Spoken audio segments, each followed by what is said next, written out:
Naomi and Ruth.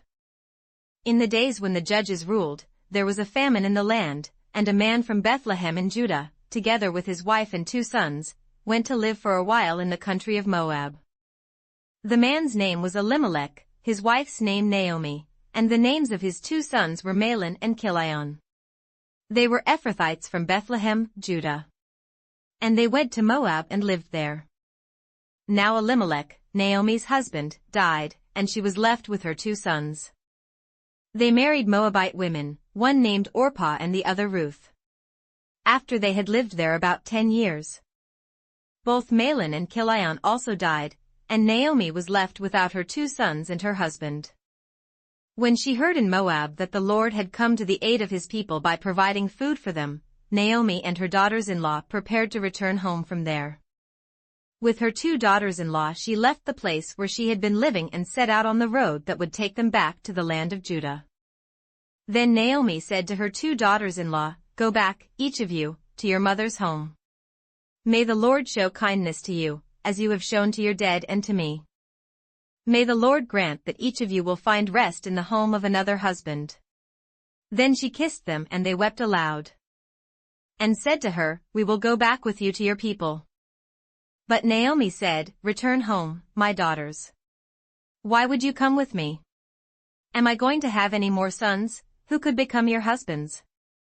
Return home, my daughters, I am too old to have another husband.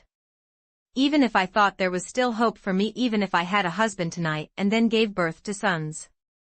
Would you wait until they grew up? Would you remain unmarried for them? No, my daughters. It is more bitter for me than for you, because the Lord's hand has gone out against me." At this they wept again. Then Orpah kissed her mother-in-law goodbye, but Ruth clung to her. "Look," said Naomi, "your sister-in-law is going back to her people and her gods. Go back with her." But Ruth replied, "Don't urge me to leave you or to turn back from you. Where you go I will go, and where you stay I will stay. Your people will be my people and your God my God. Where you die I will die, and there I will be buried. May the Lord deal with me, be it ever so severely, if anything but death separates you and me." When Naomi realized that Ruth was determined to go with her, she stopped urging her. So the 2 women went on until they came to Bethlehem. When they arrived in Bethlehem, the whole town was stirred because of them, and the women exclaimed, "Can this be Naomi?" "Don't call me Naomi," she told them. "Call me Mara, because the Almighty has made my life very bitter. I went away full, but the Lord has brought me back empty. Why call me Naomi? The Lord has afflicted me, the Almighty has brought misfortune upon me." So Naomi returned from Moab accompanied by Ruth the Moabitess, her daughter-in-law, arriving in Bethlehem as the barley harvest was beginning. Meanwhile Boaz went up to the town gate and sat there. When the kinsman redeemer he had mentioned came along, Boaz said, "Come over here, my friend, and sit down." So he went over and sat down. Boaz took 10 of the elders of the town and said, "Sit here," and they did so. Then he said to the kinsman redeemer, "Naomi, who has come back from Moab, is selling the piece of land that belonged to our brother Elimelech. I thought I should bring the matter to your attention and suggest that you buy it in the presence of these seated here and in the presence of the elders of my people. If you will redeem it, do so. But if you will not, tell me, so I will know. For no one has the right to do it except you, and I am next in line." "I will redeem it," he said. Then Boaz said, "On the day you buy the land from Naomi and from Ruth the Moabitess, you acquire the dead man's widow, in order to maintain the name of the dead with his property." At this, the kinsman redeemer said, "Then I cannot redeem it because I might endanger my own estate. You redeem it yourself. I cannot do it." Now in earlier times in Israel, for the redemption and transfer of property to become final, one party took off his sandal and gave it to the other. This was the method of legalizing transactions in Israel. So the kinsman redeemer said to Boaz, "Buy it yourself." And he removed his sandal.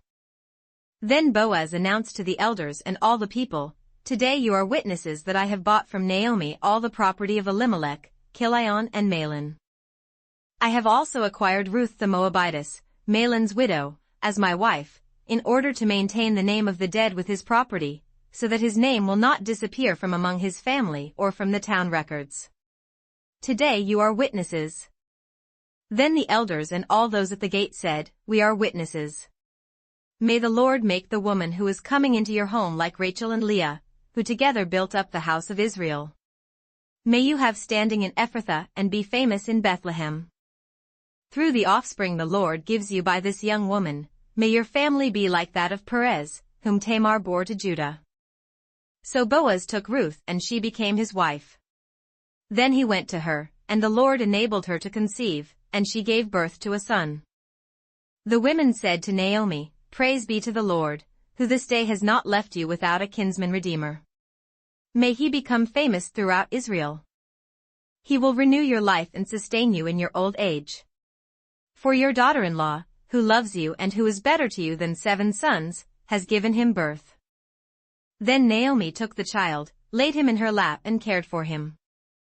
The women living there said, "Naomi has a son." And they named him Obed. He was the father of Jesse, the father of David. This, then, is the family line of Perez. Perez was the father of Hezron. Hezron the father of Ram, Ram the father of Amminadab. Amminadab the father of Nahshon, Nahshon the father of Salmon. Salmon the father of Boaz, Boaz the father of Obed. Obed the father of Jesse, and Jesse the father of David.